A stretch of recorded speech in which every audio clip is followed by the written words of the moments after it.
주안의 만나 6월 29일 토요일 묵상을 함께 나오도록 하겠습니다. 오늘 사도행전 28장 1절에서 15절까지의 말씀인데요. 토요일 본문은 그런데 내일 본문까지 우리 함께 그냥 해서 사도행전을 마무리하도록 하겠습니다. 31절까지 다 보고요. 제목은 멜리데를 거쳐 로마로 라고 하는 제목으로 함께 묵상을 나오도록 하겠습니다. 자, 오늘 본문에서는 바울이 멜리데 섬에서 하나님의 사역들을 보인 후에 로마로 가는 내용을 말씀을 하고 있습니다. 예수님을 믿는 사람들은 어디에 있든지 그에게서 예수님의 향기가 나타나게 되어 있습니다. 그들은 항상 성령 하나님의 통치를 따르며 성령께서 하시고자 하는 일들을 모든 상황에서 하게 되지요. 바울이 멜리데 섬에 있을 때에도 동일한 성격의 일들이 있게 되면서 바울이 하나님과 함께 하고 있는 사람이라고 하는 증거들을 보여주게 됩니다. 배에서 빠져나온 사람들이 들어간 육지는 멜리데라고 하는 섬입니다. 그 원주민들이 이 사람들에게 호의를 베풀죠. 불을 피워서 사람들이 몸을 녹일 수 있도록 준비를 해줍니다. 사람들은 오랜만에 불에서 몸을 녹이면서 쉴 수가 있었습니다. 바울은 나무 한 묶음을 거두어서 불에 넣어요. 그런데 이때 독사 한 마리가 나무 속에 있다가 불의 뜨거움으로 인하여서 튀어나와 바울의 손을 물어버립니다. 그렇게 이 뱀이 바울의 손을 물고 매달려 있어요. 자, 이것을 본 사람들은 바로 바울을 정죄합니다. 이 사람이 살인을 한 사람이 분명하다. 즉, 죄가 있는 사람이다. 그렇기 때문에 바다에서는 구원을 받은 것 같지만 공의가 그를 살지 못하게 하는 것이다 라고 말을 하지요. 그러나 바울은 그 뱀을 불에 떨어버립니다. 그리고 바울은 조금의 상함도 없어요. 이 원주민들은 이 뱀의 독성을 알았기 때문에 바울이 죽기를 기다렸습니다. 그가 붙든지 아니면 갑자기 쓰러져서 죽을 것이라고 생각을 했어요.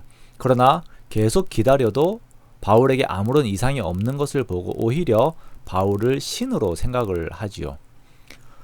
마가복음의 마지막에는 예수님께서 믿는 자들에게 보이시는 표적에 대해서 말씀을 하십니다. 주님의 이름으로 귀신을 쫓아내고 새 방언을 말하고 뱀을 집어 올리며 무슨 독을 마실지라도 해를 받지 아니하며 병든 사람에게 언전즉 나으리라라고 하시죠. 물론 이것이 보편적인 표적이 아닙니다. 하지만 이런 표적들을 보이시면서 그리스도의 말씀이 이루어짐에 대한 증거를 보이신다라는 것이죠. 주님께서는 바울에게 이러한 표적을 보이시면서 바울의 무죄함을 다시금 드러내셨고 바울이 주님과 함께 하고 있음을 보이셨습니다. 그리고 바울은 멜리데에서 치유 사역을 보입니다. 자, 그 섬에서 가장 높은 사람은 보블리오라고 하는 사람인데 그가 3일 동안 바울의 일행들을 친절하게 대하여서 머무르게 해줘요.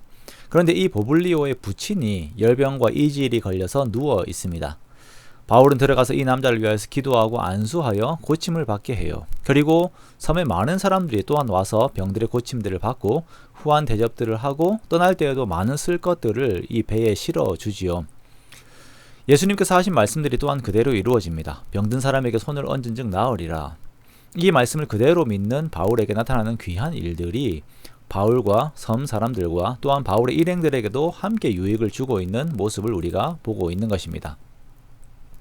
바울의 일행은 석 달 후에 알렉산드리아 배를 타고 떠납니다. 그 뱃머리의 장식은 디오스구로라고 하는 장식이 있어요. 왜 우리 영화 같은 거 보면은 앞에 뱃머리에 막 무슨 장식 같은 게 있잖아요. 뭐 여신 같은 것도 있고 막 이렇게 있는데, 자, 이 디오스구로라고 하는 장식은 제우스와 스파르타 여왕 레다에게서 태어난 쌍둥이 캐스토와 플룩스라고 합니다. 자, 이들은 구조의 신으로 항해자들의 수호신이었습니다. 그런데 누가가 이것을 언급하는 이유는 이러한 우상들이 배에 달려 있어도 항해에서 아무런 소용이 없음을 말하는 것이죠. 앞에 탔던 배도 분명히 이런 것들이 달려 있었을 것입니다. 하지만 그냥 다 부서져 버렸어요. 이 항해를 인도하시는 분은 하나님이심을 말하고자 하는 것입니다. 그렇게 바울의 일행은 예수님께서 말씀하신 대로 로마로 가게 됩니다. 그곳의 형제들이 바울의 소식들을 듣고 아비오 광장과 트레이스 타베르네까지 맞으러 옵니다. 바울이 이들을 보고 하나님 앞에서 감사하고 마음의 담대함을 얻게 되어요. 바울은 예수님께서 말씀하신 것처럼 로마에서도 그리스도를 증거하게 됩니다. 그리고 사도행전의 이야기는 28장에서 마무리가 되지요. 성경에서는 바울의 죽음에 대해서 나와 있지 않습니다. 일반적으로 네로의 그 로마 방화 사건 이후에 바울이 순교한 것으로 전해지고 있습니다. 그러나 우리가 초점을 맞추어야 할 것은 바울의 죽음이 아니라 바울이 계속 전파한 것처럼 그의 부활에 초점을 맞추어야 할 것입니다.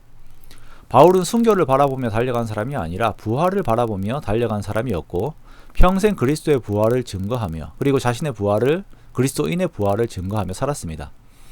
우리가 그리스도인으로서 이 부활의 믿음을, 부활에 대한 소망을 더욱 확고하게 가지는 삶을 살기 원합니다. 성도의 삶은 부활과 함께 영혼의 그 시각이 고정되어 있어야 하며 그 시각 안에서 오늘을 살되 거룩을 쫓아 살아가야 하는 것입니다. 삶의 끝에서 죽음을 바라보는 자와 부활을 바라보는 자의 삶의 태도가 완전 다릅니다. 그리스도 안에서 복음의 은혜를 입은 자로서 우리가 부활을 약속받은 자의 삶을 살기 원합니다. 우리가 하나님을 얻었음에 감사하고 더욱 하나님을 추구하고 하나님을 알아가고 하나님을 닮아가는 우리가 되기 원해요. 그렇게 하나님을 기뻐하고 즐거워하고 하나님을 영화롭게 하는 저와 여러분의 복된 삶들이 되시기를 주님의 이름으로 축원합니다.